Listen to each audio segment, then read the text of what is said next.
three idiots on a podcast. Like, I don't know what I'm doing. Runza sucks.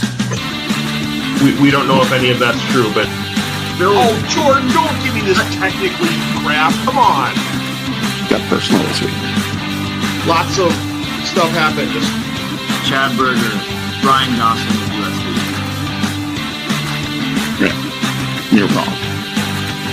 You guys do it in a really professional manner, and it's awesome. Good evening. Happy New Year. I'm still saying it. Hello, Kyle fans. Welcome in to Season 2, Episode 21 of the Howling Podcast. We're mic'd up, nerded out, ready for chaos. Chad Berger, Mark Wendt, yours truly, all ready to go this evening. We will be joined by new friend of the show and USD women's basketball student athlete, Patience Williams. That's coming up shortly. We will recap the week that was, look ahead to the upcoming week in Coyote Athletics. As always, we will end the show with our Dairy Queen Player of the Week and our eye chart of the week, where we have a new sponsor, Maloney Real Estate. Mark will have more about that very shortly. So some business first. Quick disclaimer, the opinions on this show are Mark, Chad's, and myself. They do not represent USD or USD Athletics. On the social channels, welcome to those joining us on X. If you do not follow us on X, it's at HowWithUs3. You can find myself at JD6OP5, Mark at WDiamond605, and Chad at Chad Berger, BIRGER, at Chad Berger. Welcome to those joining on Facebook. If you don't follow our page on Facebook, it's The Howling Podcast. Please like and follow. And as always, welcome to those joining us live on YouTube at The Howling Podcast. Please subscribe to our YouTube channel tonight and every week. If you've got questions for the student athlete, if we got questions for Patience or one of those guys, feel free to leave a comment. We'll try to get that up and ask Patience or respond to one of your comments. So, and then last but not least, Instagram. Getting better at that. Just search _Howling_podcast. We are on the gram. Quick word from Katie, though, at 19 Brewing Company before we kick things off. Looking for a place where good beer meets better company? Welcome to 19 Brewing Company, Vermilion's first craft brewery and home to Coyote Legacy Blonde Ale. Brought to you by 2 USD alumni, Coyote Legacy isn't just any beer. It's a chance to give back to student scholarships while enjoying a refreshing blonde ale. With 12 rotating taps, a flavor at your self-seltzer, and homemade root beer, we have something for every Coyote fan. 19 Brewing Company. Good beer, better company. With that, I will welcome in Chad and Mark. Gentlemen, good to see you. You both are on mute. I'm not. No one wants to talk to be back. Nobody wants to talk to back. me. Sorry. Chad, are you all basketballed out after this weekend? No, absolutely not. I'm ready to go. Love it. Eight games in 2 days? That's nothing. Let's go. That's nothing. Ready for some Yote basketball this week. Come on now. Mark, feeling good? Your Steelers are still alive and well. They're still alive for one more day at least. So. All right. Well, speaking of what happened this past week, Mark, let's go over this week's results. Basketball happened this week. Imagine that. Both men and women split. Women took on Oral Roberts, lost that one 83-61, and then bounced back nicely over in St. Thomas. 72-65 victory. Men went to St. Thomas as well and lost 99-86 in a high-scoring game, and then bounced back versus Denver, 82-72 win. So nice bounce back for both the men and women. Mm-hmm. All right. Friends, Coyote Nation, we are welcoming in a new friend of the show. She is number 11 on the court, number 1 in your hearts, a senior forward from Minneapolis, Minnesota. We welcome in Patience Williams. Patience, welcome to the Howling Podcast. Hey, how are you guys? Great. Good. Now, I know I just asked this to you. I'll kick things off. The semester starts tomorrow. Now we got basketball and school going on. How have the last couple of weeks been going for you over winter break? Just kind of give fans a little background of the last few games and how things have been going. It's been good. It's been nice to not have school for a little bit and just focus on basketball on the team and focus what we wanted to bring into the new year. So now that school's starting, it's just going to be back to finding the middle ground between school and basketball, and finding where I could balance everything.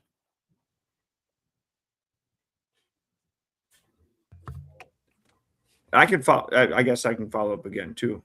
That's right. So, Patience, let's start with why you chose Vermilion. We like to ask this to, whatever the sport is with transfer students coming in, student athletes coming in. So talk about like the recruiting process and why you ultimately chose Vermilion. I honestly chose Vermilion because Dev, everything that it really came down to the basketball part. It was my last year, and I know I wanted to be closer to home so my family could come and see me. And Dev and Carrie and the coaching staff, they just had a great plan for me for life after basketball and what I wanted to do in the future. So I really liked that. I really liked what they were saying over some other coaches that I had some encounters with, and I just chose to be here to give it a whim and revamp the basketball system that they had here, and saw the vision they had and wanted to add to that. Love it. Patience, your senior year of high school, you averaged 18 rebounds a game. You obviously are, crushing the glass so far this season. And, Coach Amy, that's one of the big things that she talked about. And we actually had this clip from her as well. Defending and rebounding are a must. How does, you coming into the program help out with the rebounding and the defensive side? Because that's the biggest turnaround we've seen so far with the Yotes season. I know for me, my presence is a force on the floor. I know that some teams, sometimes I make it hard for some people to score over me because, I can also play inside and I can play outside on the defensive area. So doing that and helping that, and especially coming down with our principles that we have worked with Coach Amy, that she has stated over and over again that our defense is what takes teams out of it. And if our defense is bad, then it will offense. So I try to be that defensive presence on the floor when I'm with my team. Patient, I want to go back to the recruiting a little bit. Obviously, it's been talked about a lot of new faces, only 2 returners. How soon did you know that the team you joined was going to be pretty good or really good? When did you know I did not realize until probably our second or third game. Because, in the summertime, we're like, because they were still trying to find out like who works well together, like what 5 on the floor, what 2 on the floor, what two mans work together, 3 mans work together. So I wasn't really sure. What was going to be the outcome of it. But like after our second and third game, I'm like, okay, well, hold on. Things are clear. We're playing well with each other. We can actually be something. And I think we all started realizing that. We all started going harder each and every single day. I mean, we've been playing harder, but like now that we have our connection, we found our 5 and we found our 6th, 7th man, 8th man coming off the floor, and we were able to connect really well with each other. So I think that's when I started figuring out. I think that's when the team started figuring out too. I love that. And you can tell this year, like you guys have a pretty, we obviously don't know what goes on in the locker room, as far as that part of the culture, but you guys are like, you have fun playing with each other. As Coach Williamson of volleyball calls it, the preseason, the non-con is clearly over. You guys are building on some things. So Patience, I want to ask you, what's the favorite part of your game? What's something that you're continually trying to get better at this point in the season? You yourself. I'm trying to I'm trying to get better at controlling my emotions. And I feel like that's something Coach Amy has let me, Coach Carrie. Well, I don't know. Yeah, I call her Coach Carrie. Okay. Coach Carrie has let me figure out and like swim through. Because I know, as you guys know, I do get a lot of fouls called on me, and I'm usually talking to the ref, asking them, what did I do or what I did? But she lets me control that and find a center in that and find a great balance in that, because I don't let the bad plays control me too much. I don't let the good plays control me too much, because I still have a team I need to lead.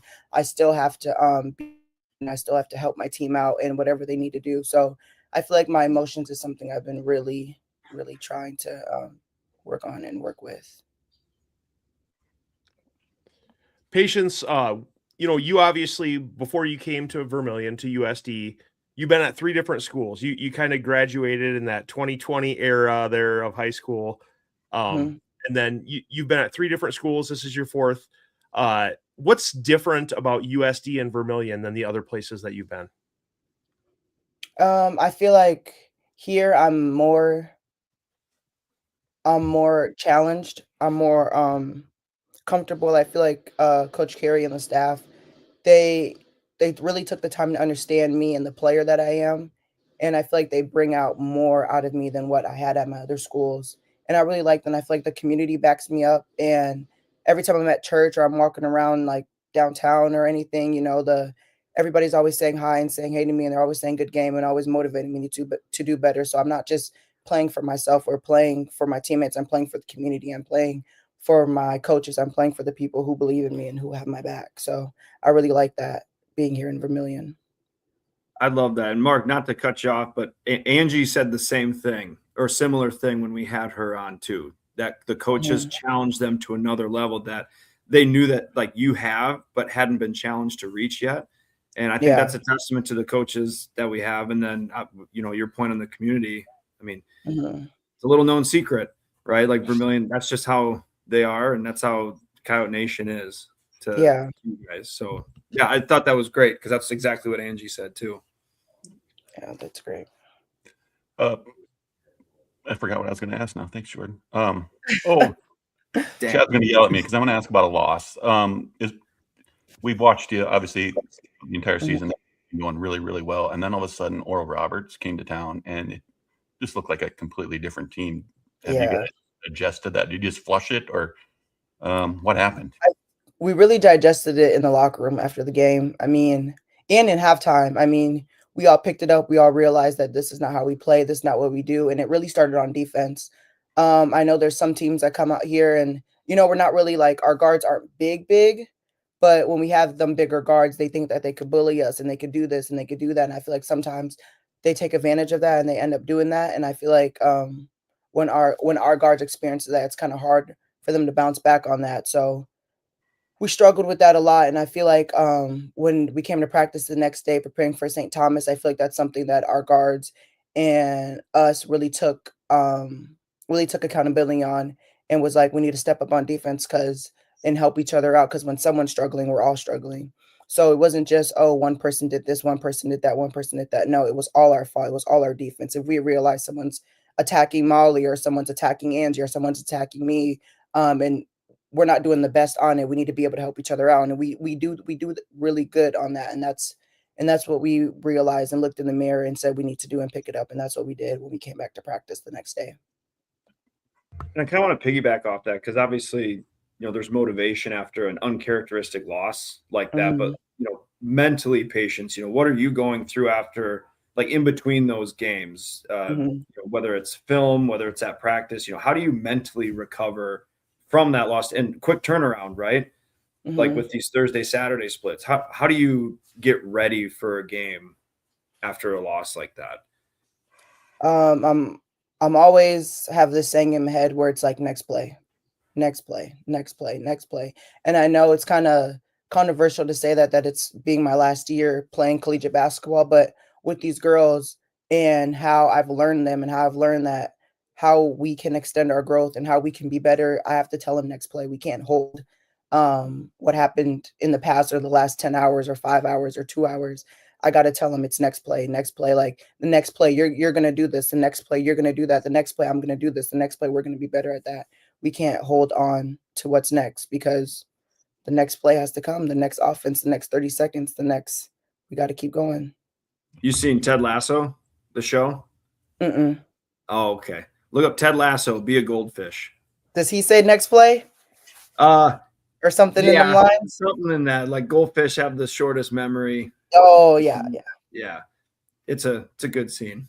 Jordan, don't get us in trouble with YouTube for copyright stuff, okay? Check out a show that is about soccer on, I don't even know what streaming platform it's on. It's on Apple. Anyways, Patience, I before I ask you this question, I want to let everyone out there know if you have any questions for Patience or us, just go ahead and type them into the chat, comment on YouTube, and we can certainly feature some of those on the show during tonight's program. But Patience, Mark and Jordan brought up, losses and negative things, and that's I'm not going to bring that up. I want to talk about how awesome was that Kansas State win earlier this season and the buzzer beater, and like, how cool was that to just step up and make that big shot at the buzzer like you did? It was amazing. And every time I tell this story, I tell them that the play was not for me. I was supposed to set a screen out the way and get my other guards open. But for some reason in my head, I just didn't even set no screen. I just followed Alyssa when she was dribbling, and I just shot the ball. I didn't know it was going to go in, but I know the time was running down, and I had to put a shot up, and I just threw it up. And we won. That God blessed us with this game. And it's crazy because we were in the locker room like, yeah, we can't win like this. We can't win like this. We can't put our game on the line. And then the next game we played Idaho State, Angie goes and hits a buzzer beater.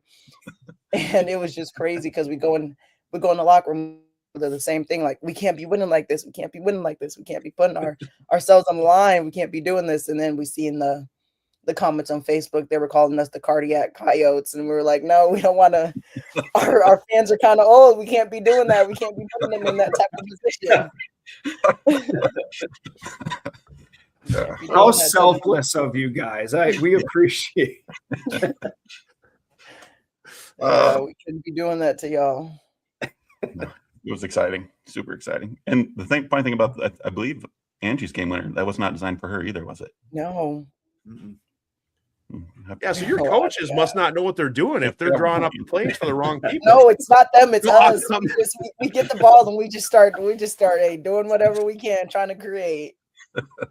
So if you get like a last second play here getting drawn up in the huddle, we're going to be excited because we're like, it could end up in anyone's hands and we're going to be okay here. That's literally how it is. The way our brains are so frantic, and once that whistle goes up, we're all trying to get the ball and score and try to make the play to help us out. And what I love about us, because we all care so much. You mentioned part of the reason you're at USD is you're closer to home. Did you have some people in the stands at St. Thomas? Oh yeah, my family came out. North Tartan, shout out to North Tartan. My North Tartan family came out. My E1T1 my other AAU team came out. All my fans and family came out from my school. It was nice seeing them. It felt great to be back at home, and also playing against another Minnesotan that we played against each other also too. So it was good. It was nice. It was a lot of tension. It was great. I like it. Hey, I want to ask Patience, what made you fall in love with basketball?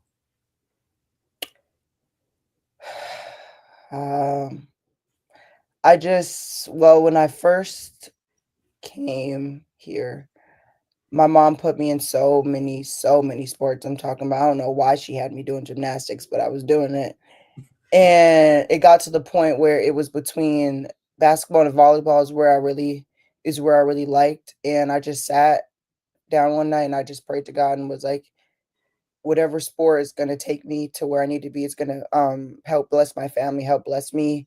And it just came basketball just came to me, and I was good at it. It came natural, and I just felt like this is something I could do and I want to do for the rest of my life. So I just took my time and just put all my effort and everything in it. Quick follow-up, what's your favorite basketball movie? I really like Coach Carter.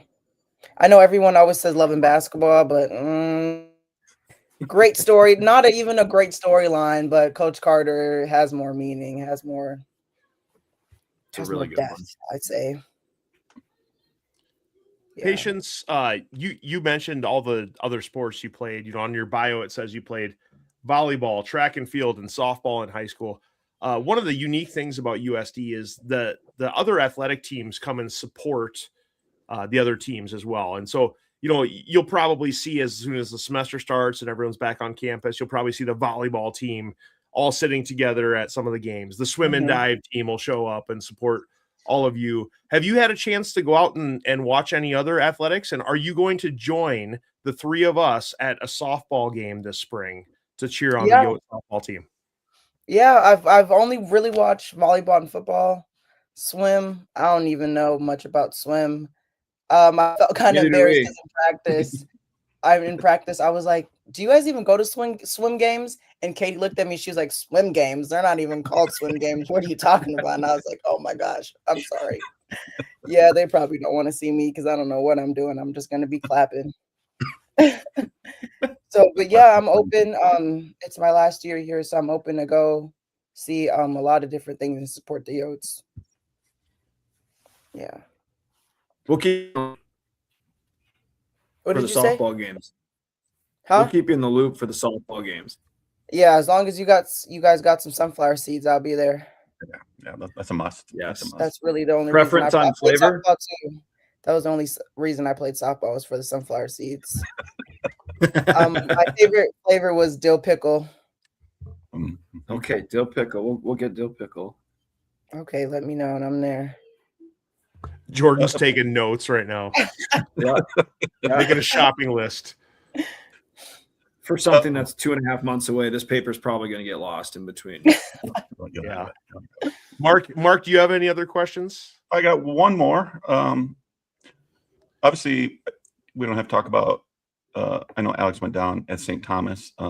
Yes, that took a toll on us because yeah, she is our best defender, and that really did hurt us a lot. So we'll see how we bounce back tomorrow at practice and see pour into somebody else, whoever's going to step up. Mm-hmm. Anything in particular you guys want to improve on here as conference season moves on collectively? Probably our defense. I feel like our defenses was really what really amps us up and what really pours into our offense, even if it does get messed up, even if it does break down.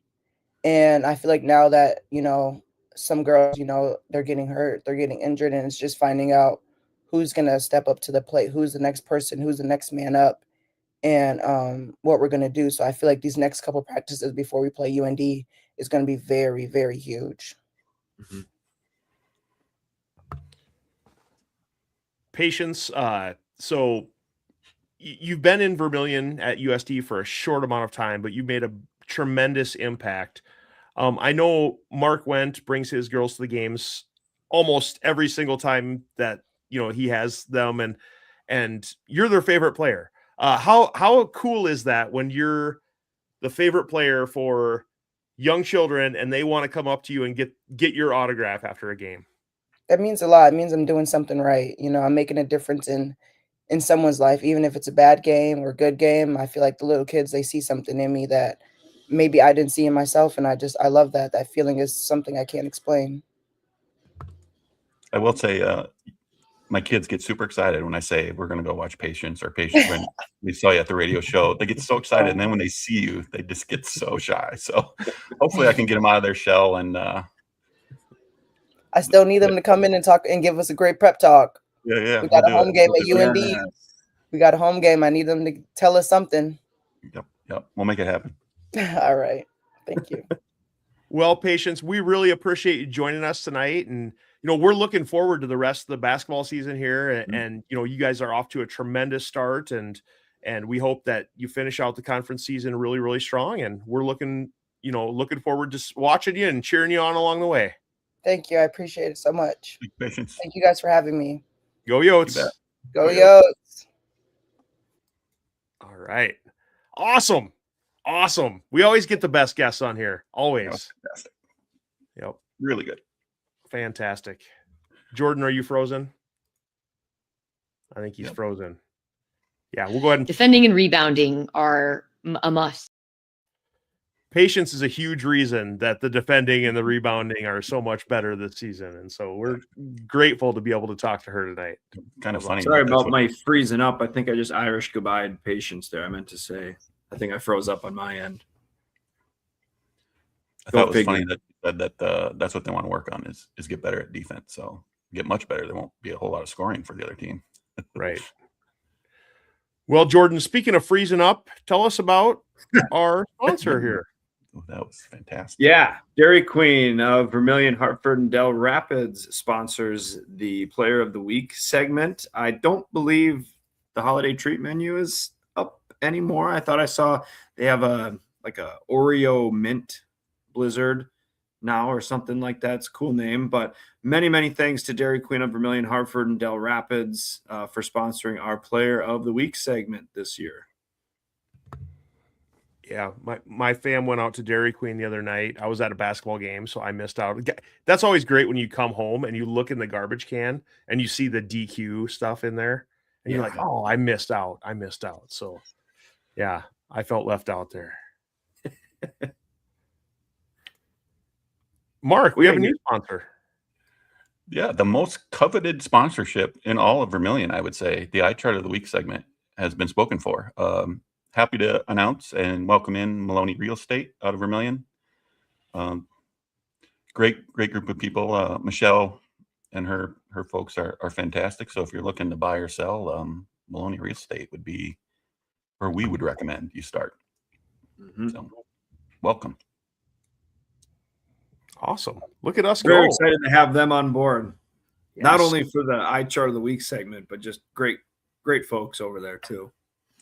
Yep. Big Yo fans. Absolutely. We're up to 3 sponsors now, guys. Look at us. Well, Mark, news and notes. USD volleyball signee Gabby Zachariasen out of Harrisburg named volleyball Gatorade Player of the Year, not once, not twice, but for the 3rd consecutive year. That is a record. And I don't think that's going to be really tough to beat. So really excited for her to get to Vermilion. Pretty good at volleyball. Speaking of volleyball, the annual volleyball banquet is on the 31st. Tickets are available on the website, or if you can't find that, Michael Rundy would be the person to contact to get RSVP to that.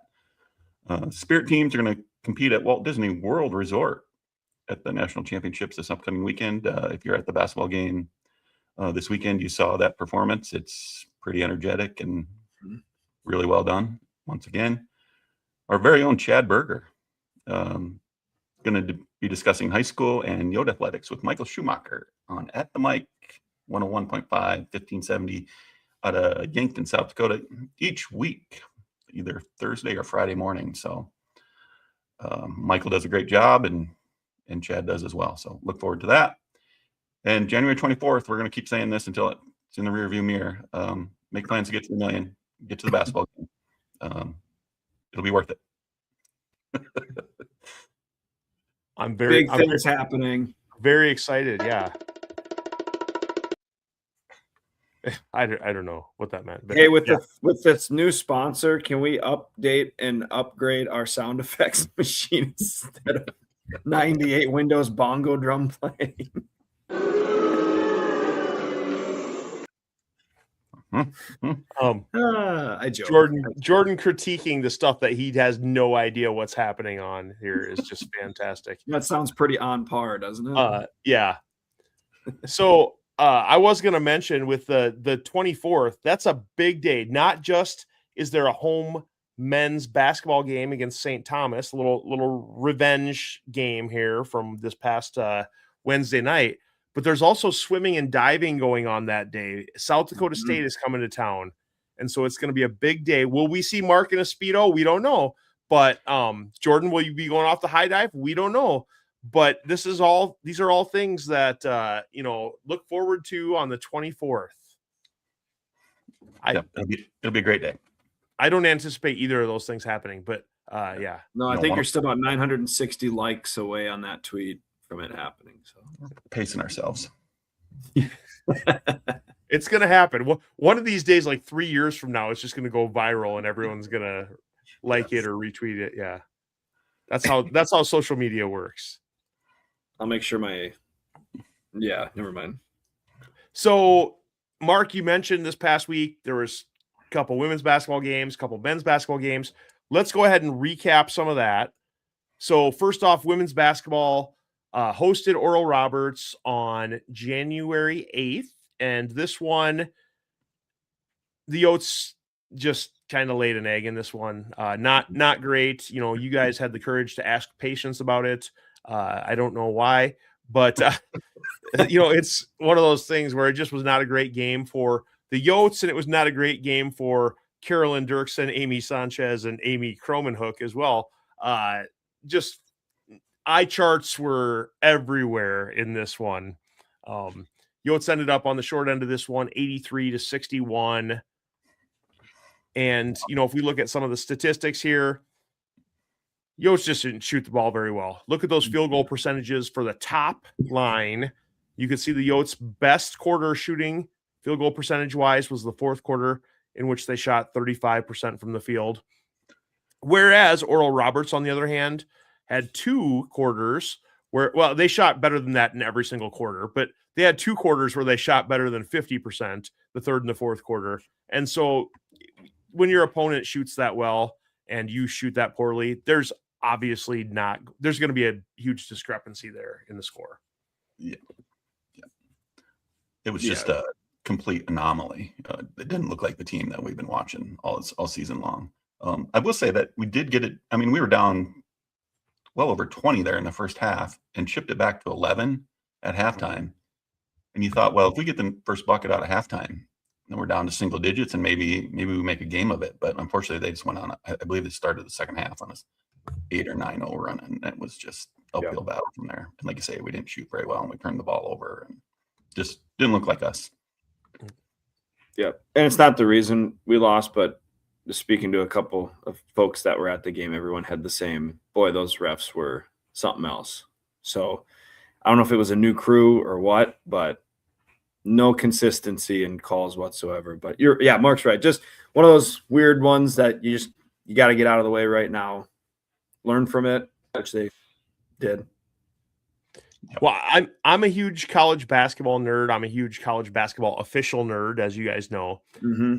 So one of the accounts that I follow and interact with very frequently is called the Roger Ayers Ref Tracker. He's one of the most well-known officials in Division I men's college basketball. And the other night, someone had commented about how poorly officiated it was, and I kind of commented and said, yeah, Carolyn, Amy are not having a great game. And Roger Ayers Ref Tracker responded and said, you need to start an Amy Cromanhook tracker account or something like that. Where's it when you need it? I think that's what he said. Yeah. So fantastic. As far as individual stats go, Molly Joyce scored 24 points in the loss in this one. Patience also had 10 and 8. I mean, respectable game for her. Mm-hmm. But unfortunately, that field goal shooting percentage was just so low that it wasn't helping out a lot there. Alex Flattery had 11 rebounds total for the Yotes, but you can see 21 turnovers in this one for the Yotes. Very uncharacteristic. Yeah, just completely didn't look like the team we've watched all year. Some of those passes, you're right. Some of those passes that were just to no man's land, you're like, we have not done that before. No. There was just some sort of I don't know what it was, but just a off night. Well, so we're on to Cincinnati. No, we're on to Cincinnati. We're on to St. Thomas. So then the Yotes went up to St. Thomas on Saturday and took it to the Tommies. Okay. This one was not it wasn't in the Lee and Penny Anderson arena, was it? It was there was hockey game going on. So we had to So whoever did the stats here was wrong. Mark, you'll have to clip that and at St. Thomas on that. Yeah. I don't know what was up with that, but this one was at the old facility. What was the name of that one? Kronecker Arena or something like that? Schoenecker, I think. Yeah, Schoenecker. Yeah, okay.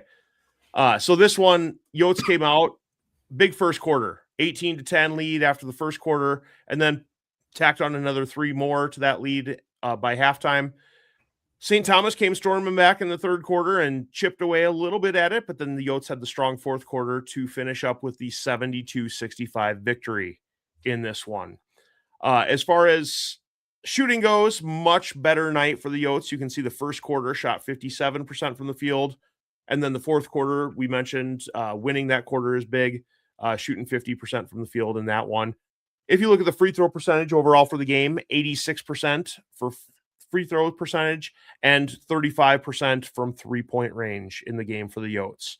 If you compare that to the other percentages down here at the bottom, you can see that the Yotes kind of won those percentages and won that battle. Individually, Angie had 21 points. Molly Joyce also had 21, and Josie Hill had 14 for the Yotes. Patience had 7 and 2 rebounds in this one. And Elise Turbiatis had didn't get back. She didn't play on Thursday night, but she did get back into the game here and put in some good minutes and finished with 5 rebounds for the Yotes. And so if you look at this one, look at that turnover column down there. The previous game, it wasn't great, but this one down to 9 and then 16 assists in this one for the Yotes, and just more like Yote women's basketball in this one. Yep. It was, I think we led wire to wire. It was 8 to 10 points there for the majority of the game, and they'd push, get it down to 4 or 5 a couple times, and then we'd pull back away. So it was just, I mean, that's always a tricky place to play, I think. We've had some close games there in the past, and so it was really nice to bounce back and get a road win. Good win. Some fun tidbits here for everyone. This first one's according to the website. This was USD's first win this year that wasn't by 1 point or more than 20. That's nuts. Isn't that crazy? All right, and then some national stats. So currently USD is 5th in the country in field goal defense, allowing just 32% from the floor for their counterparts. They're 22nd in the country in rebound margin. So they're averaging more than 10 rebounds a game compared to their counterparts. 11th in the country in defensive rebounds per game at 30.5. That's incredible, especially compared to last year. 13th in the country in rebounds per game, 44.5. And they're 27th in scoring defense, allowing 55.9 points per game. And I think I didn't write this one down. I believe they're top 40 in the assist to turnover ratio as well. So, Chad, defense and rebounding, right? Yeah, I mean, it all comes down to defending and rebounding are a must. Yep. And so, well done. Yeah, we don't know if any of those stats are actually true, Jordan. We're not going to fact check you, but we'll take your word for it. I know who I'm talking to here with stats. Okay, you don't think I wouldn't fact check this? Round up, maybe. Well, speaking of checking stuff and looking at actual numbers here, it finally is back where we have the Summit League standing. So we no longer have to listen to Jordan Decker tell us who's good and who's not. We can actually look at the standings and see who's at the top of the league and who is not.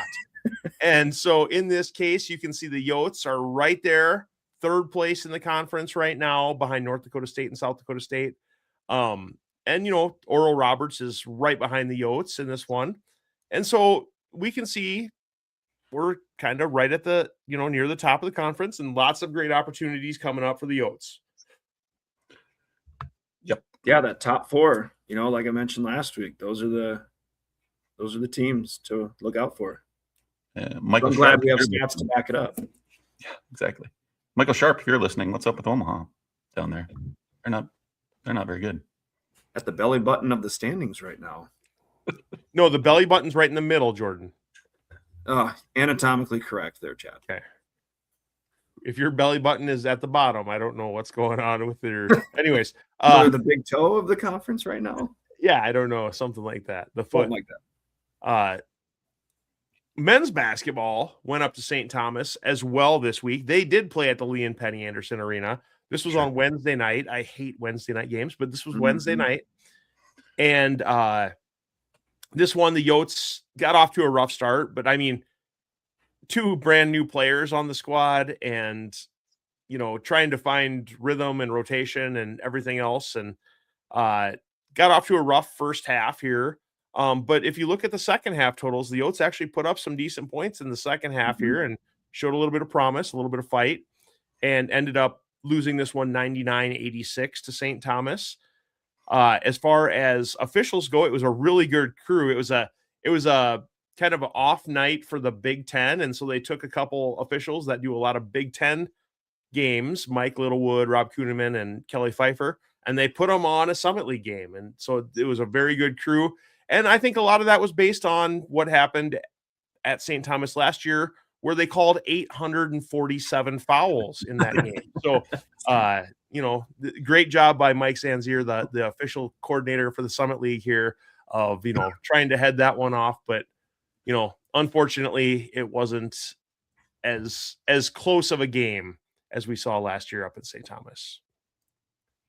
as far as field goal percentages go, if a team's going to shoot 60 or 63.7% for the game, you're going to have a tough time winning every time. That's just, oh man. Yeah, I think we would take the top line for the Yotes most of those most games, and that you think we'd live with that. Unfortunately, St. Thomas didn't miss a lot, and they moved the ball really well. It's kind of a pretty brand of basketball if you're not the opposing team is your favorite team. So, yeah, they played well.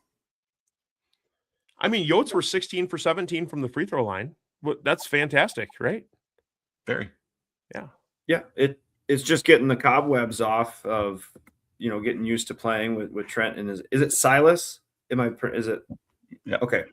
Trent and Silas. And, I thought as the game progressed, you could tell it was getting better, but tough. That's a tough first game to welcome in two new players. And like I said last week, you got the two toughest conference road games out of the way. Yeah, we'll go over the standings here in a little bit, but as far as individual stats go, Ice Bruns did Ice Bruns things. Okay, consistent scorer, 24 points. He had 6 rebounds in this one, a steal, a block. I mean, are we going to have to call him Mutombo here pretty quick? So lots of good stuff going on from Ice.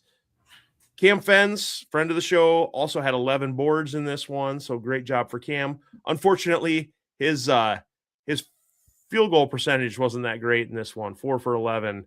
And so we'll see some improvement here in the next couple slides on that one. And then you mentioned the newcomers here. Trent Hudgens came into the squad and has looked really, really sharp so far. He scored 17 points in his debut with the Yotes the other night. And then Silas Benyon, transfer from Jamestown, came in and he put in some good minutes as well. So a couple of good additions by Coach Peterson, well-needed additions because of the lack of depth on the Yotes squad. And so lots of good things there. And Ethan Kaiser had 13 points in this game as well. You can also see that, Mark, you always bring up the assist thing. The games the Yotes have struggled, they had a low number of assists, but in this one they had 14. Yep. Definite improvement. Yeah. So we're seeing some trending in the right direction things for the Yotes. So then Saturday, the Yotes are back home hosting Denver, and Denver has looked really, really good so far in the early conference season. I don't know where Jordan thinks they're at as far as conference goes, but I think he said they're stronger this year. And the Yotes kind of, ended up first half, it was even, but the second half pulled away and ended up with that 82-72 victory at the SCSC in front of 1,200, almost 1,300 fans on Saturday. Yeah, this was a really well played game by the Yotes. In particular, I wish we should have had the highlight on that play right before half. Jordan, Denver tries to in on the ball. They throw it to half court. We intercept it. 3 seconds left. We get it back to Ice for a little mid-range jumper and kind of score 4 points there in the matter of 5 seconds. That walk into halftime with some momentum. So, and we certainly used it in the second half. So, really nice bounce back for the guys. That was huge because I think Denver was on a 9-10 or 11-0 run, something like that, weren't they? Yes. And then Silas picked that off and has the awareness, state of mind to take a dribble, give it off to Isaac for a mid-range J. Yeah, I think that was really fantastic clock awareness. I tweeted that out. I think most guys would have caught that and shot it because it was without knowing what the clock was at. So no, that was really, really a good play. And before the game on this one, Isaac Bruns was presented with a ball, which was for his 1,000th point scored in his collegiate career, not in that game. That would have been a record. Goodness gracious. And so congrats to Ice for passing the 1,000 points in his career milestone. Future friend of the show. Yep. Hopefully future friend of the show. We'll see. We'll make it happen. You can see here Mark Riggs was also friend of the eye chart. Mark Riggs was one of the officials in this one, and he was a little bit grumpy because the Rams were playing and he was not able to watch that game. And so, sorry, Mark, deal with it next time. That explains the tech. Yeah. Yep. Soft. As far as some numbers go here, you can see the field goal percentages. Yotes shot over 50% from the floor, 38% from three, and 72% from the free throw line, and much better defensively in this one for the Yotes, holding Denver to 35% in the second half and 43% overall in the game. Yep. Much better. And then I do have a little bone to pick here. Is 0 for 0 actually 0%? There's no denominator there. Infinite percent? Is it? So are you asking, is it 100% or 0%? No, it's not. It's not 100%. But should they even have a percentage on there? If it's 0 for no other podcast right now is talking about this question. It's riveting stuff, Chad. Yep, I bring up all the questions that no one else wants to ask. We'll clip it and send it out to the world and figure it out. Yeah, no, don't do that. People will unfollow us if we do that. Anyways, some individual stats. We mentioned Cam Fence had a rough shooting night the previous game. Look at this one: 10 for 12 from the floor for Cam. That's pretty good. So, yeah, that's pretty good. That's 83% for Cam. So great job for him shooting, improving that shooting. He finished with 23 points, 12 rebounds, and 4 blocks on the game. Not in Cam's house. Those blocks were fantastic. I mean, Mark, even with the I'm drawing a blank, the square. I mean, he was up above the rim a good foot and pinning them against the backboard. And some of those were in crucial stretches too, where Denver was trying to make a run, and it was like, nope. He played really fantastic. Man, when he's confident, his footwork is tremendous, and it's gotten better. And I think, and a coach said it after the game too, he's one of the best bigs, if not the best in the league when he plays like that in mid-major basketball too. Yep. Like when he's got that confidence, he's making these shots, he's tough to guard. Got to give him the ball. Yep. Getting in the ball. Isaac Bruns also scored 20 points in this one. I believe he scored at or above like 16 points every single game this season. I mean, it's just Mr. Consistency, something like that. I mean, 10th game of the season with above 20 points. Yeah. That's crazy. It's pretty good. So he's doing really well. He also had 6 rebounds on the game. So great job, but did foul out. So we'll have to work on ice with those fouls there. I don't think he did. I don't think he did either. He should have. It says 5 fouls. They got it wrong. I don't know what official it was. It wasn't Riggs. Mark, who was the foul on? I think it was Crawford. It was on Jordan. Yeah. And they came over and they went like this, and ice wasn't anywhere. I shouldn't say anywhere near, but he wasn't close to it. Shouldn't have fouled out. Nope. I agree. Well, that might be an eye chart of the week. Well, we never know. No, we won. If we would have lost, there, Yeah. Jordan Crawford also had 13 points for the Yotes, and Uzziah Booten had 11 for the Yotes as well. You can see, very good job. And I feel like Coach Peterson's kind of finding his rotation right now. Yeah. Solidifying, who's going to play where and find those spots. And that's going to be needed, because if we go to the next slide here, we can now see the Summit League standings are back. And so we no longer, like I said, have to listen to Jordan tell us who's good and who's not. But the 2 losses that the Yotes have on the season are to the top 2 teams in the Summit League. Who mentioned that? No, I think you said something about how Oral Roberts and Kansas City were going to be amazing earlier on the last show. Okay. So, so now we actually know what's happening here. But UND is 3-1 in the wow. Okay. Yeah, they're playing good basketball right now. They are. Good squad. Yeah, have you watched much of them, Jordan? I don't want to go off the rails too much here, but they got that Josh Jones from Oral Roberts that used to be there. He's playing with them. Yeah. They got Sailor's got them playing some good basketball up there. He does.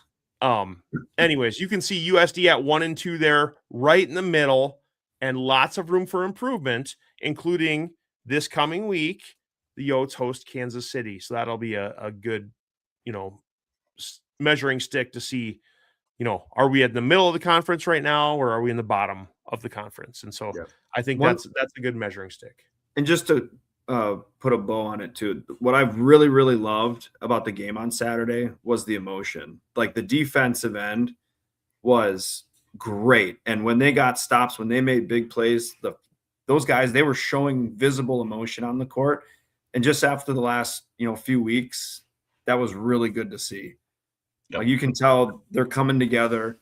They really enjoy playing with each other. I don't know. It was like, there we go. You're right. There was a little fire in them. Yes. And Cam got the technical, and they both, PD and Cam both said post game on the radio, I'd do it again. So, and I agree. Yep.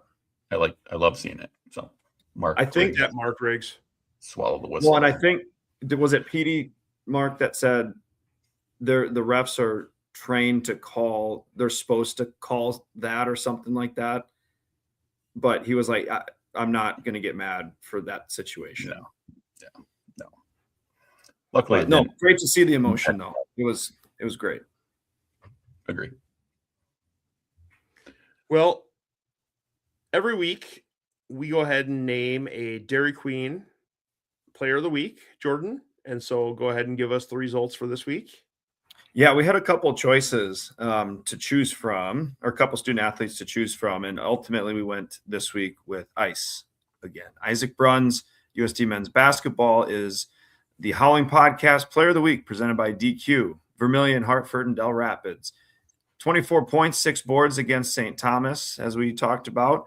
Then a really efficient shooting night, 20 points on 8 of 12 and 6 boards in a quote-unquote fouling out game against Denver. So congrats to Isaac Bruns, the Howling Podcast Player of the Week, presented by Dairy Queen of Vermilion, Hartford, and Del Rapids.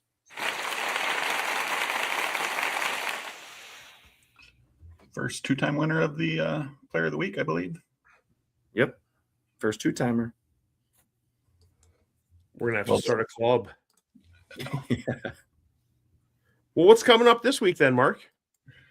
This week, more basketball. Men's basketball, as Chad mentioned, will be home Thursday.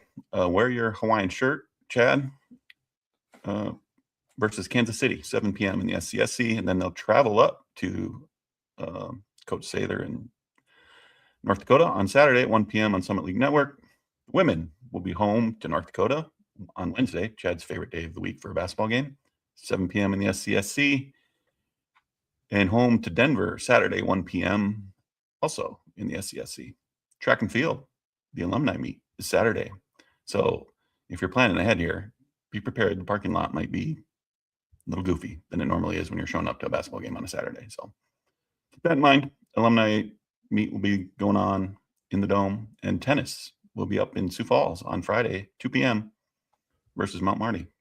We talked with Coach Sasha about that, or Pasha, sorry, last week or a couple weeks ago. So, really quick on the Denver game, women's basketball, Mark brought up a good point. Parking might be, get there early.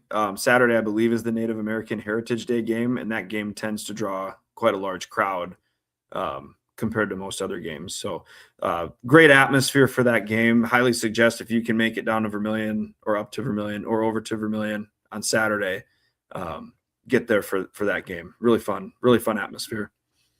Plus Denver, I know when we had Angie on, she didn't say it was circled, but you could kind of tell it was circled on her calendar. So very good point. And I believe that's the last time that Denver will make it to the SCSC as a conference opponent. Yep.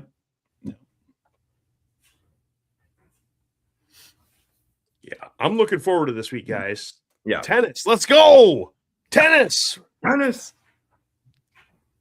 Friday in Sioux Falls. We're going to make it work, Chad? We're going to try to make it work on Friday? Yeah, I'm going to be there. All right. Come on. All right. Yeah, I'll be there. I'm planning on having a good week here. It's definitely good. I have a question with the alumni meet. Is that where the alumni come back and participate as well, or what? Why do they call that the alumni meet? Yes, I've been training for quite a while now. I'm going to be high jumping on Saturday. I hope you guys are going to be there. No, I think it's just an alumni, like they invite them back. I don't think they compete. I think they do. I thought now I don't know. I was making a joke of it, and now as I was saying that, I'm like, I don't know. I think Chris Nielsen's jumped in that. Well, you can compete unattached. Right. Well, we don't know anything, do we, guys? We are just. I was trying to look it up. We're finishing out this episode strong. We are not knowledgeable about track and field right now, and Jordan actually.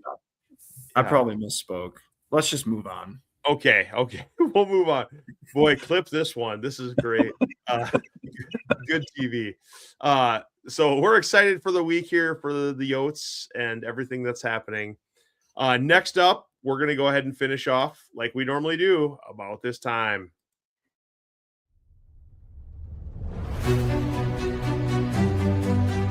And that's just what they wanted to do there. And all things considered, again, as you see the iChart cardboard cutout, how appropriate. Through the review, the iChart made its way to the video board. It really injected some energy.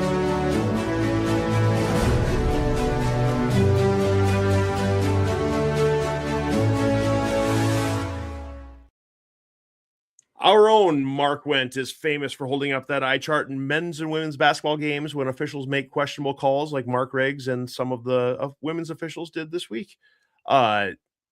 We go ahead and give our eye chart of the week moments when either officials or we just see questionable calls in life in general each week. And so we're very happy to announce that our eye chart of the week segment is now sponsored by Maloney Real Estate, more than just a sign in your yard. So when you're driving by and you see that sign in the yard, okay, make sure you pay attention because there's a lot more going on there than just the sign in the yard. Yes, well said.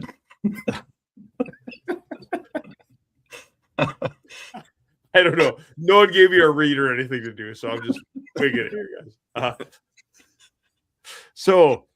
You can see Mark Riggs is up here in the upper right-hand corner of this slide if we look at it. So that's the guy who called the tech the other day. But last week, we had some great nominees, and the winner was, with over 37.8% of 17,000 votes, Meat Allergy Tick, followed closely by Jordan Decker, who probably deserves an eye chart almost every single week. And then NFL ties and Nebraska, Michigan State officials. So, Mark, you won the eye chart of the week. So, it's your turn. I should give it to Mark Riggs for that technical call on Cam Fens, but we won the game, so I'm not going to. I'm going to actually give the eye chart to some friends. I don't mean any ill will, but for those of you that follow the show, you know that we do two things at basketball games. We take a drink of our beverage at tip-off. And the other thing we tried to start is when the person who's on the program scores or does something well or checks in or checks out, we'll hold up the program and let them know that we know who they are and what they're doing. Unfortunately, for a handful of games this year, there have been no programs available. They're gone.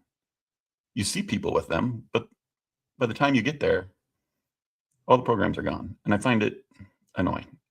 It's something I like to keep I have a big stack of them in the garage. Someday I'll put them on display maybe. And I know I can pull up my phone and find the program there. I know that's available, but I spend too much time in front of my screen. I'm at a basketball game. It'd be nice to be able to pay attention to the basketball game. So my eye chart of the week goes to the University of South Dakota and their lack of programs at basketball games. Sorry. Don't be sorry. It's a deal. I mean, I've got a stack of them too, Mark. I think they're great. Plus, how cool is it when you can get a Sharpie afterwards and have the kids go up and get an autograph on the program and everything? I mean, that's missed opportunity. That was one of the first things our boys said on Saturday was, where do we get the one with the player on it so we can get their name autograph? And I'm like, well, look. We ended up getting one. It was out of the trash can, but we got one. Yeah, so USD Athletics, you're making Jordan Decker dumpster dive right now. This is not I pulled it out of the trash for him. So Okay. Yeah, Mark did. All right, I'll go next. I had a fantastic week. I had a tough time thinking of anything at all that went bad. So I just came up with this one. I don't know if anyone agrees with it or not, but the other night, national football semifinal was on, and not national football, the college football semifinal was on, and Mississippi Ole Miss was playing against Miami, and it was a fantastic game, came right down to the end, but the officials made some really questionable calls in there, a couple targeting questionable calls, but at the very end, Mississippi threw up a kind of like a last second kind of Hail Mary type play, and the receiver got tackled before the end of the play, and there was no call. Afterwards, we heard the phrase mutual combat come up. Mutual combat. I love it how these officials come up with names for things that don't have anything to do with what was happening. And so, yeah, there was maybe a little bit of hand fighting on both sides, but you still can't tackle a receiver when he's going to the ground. Mutual combat's never a thing. I guarantee it's not in the rule book. They get my eye chart of the week. I didn't really think that was a Hail Mary type play either, to where, they typically let it go. So, yeah, I'm kind of on board with you there. So speaking of the SEC, they get my eye chart of the week. It's been very well known, I suppose, on my eye charts of my saltiness towards this whole college football playoff, which has been pretty decent, but my Irish getting snubbed for teams like Alabama. But the SEC gets my eye chart of the week because of their lack of performance, not only this year, but the last 3 years. The SEC is 3-8 in the CFP against non-SEC opponents the last 3 years in the college football playoff. With Miami beating Ole Miss, the SEC finished 1-8 against Power 4 teams in the bowls, and it doesn't get to the title game for 3 straight years. So I know that I have friends and family that like individual teams of the SEC. No issue I have with that. But it's time to stop propping up this conference like they're head and shoulders and belly buttons above everybody else, when they're not anymore. So the SEC gets my eye chart of the week.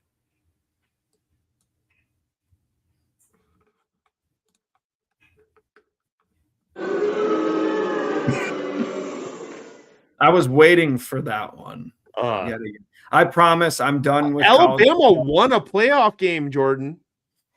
One could argue Oklahoma shouldn't have on Alabama. Kalen DeBoer is a great coach, okay? I know this, Chad. Knock it off. Leave Alabama alone. I know. I'll be done with it, I promise. I am over it. And it is a cool story with Miami and then obviously Indiana making it. It's been a fun playoff, minus a couple games. That's all. I'll backtrack. All right. Well, did we have any fan submissions this week? I didn't. Probably just the officials in the womenens basketball game. Yeah, the officials in the women's basketball game. Yep. So we'll go ahead and put that up there. We documented that very heavily earlier. So yep. We'll go ahead and put that on the poll as well. All right. Mark, go ahead and take us through the 988. 988 Suicide and Crisis Lifeline. We say it every week. Not a sponsor, but we just like to say it. Call them, text them, chat with them if you're struggling, need help. It's a fantastic first step, and they'll get you the help that you need. So stay here. You matter. Yep. Thanks to our sponsors. We're up to 3, folks. Yep. 19 Brewing Company, DQ, and Maloney Real Estate. Awesome. Can't thank them enough for their support this season. Yeah. Been awesome. Yep. I'm sure we messed up on lots of stuff. As always, the Howling Podcast is produced by the Wakanda Peach Company out of Burbank, South Dakota. Until next time, go Yotes. Go Yotes. Good night, Vermilion.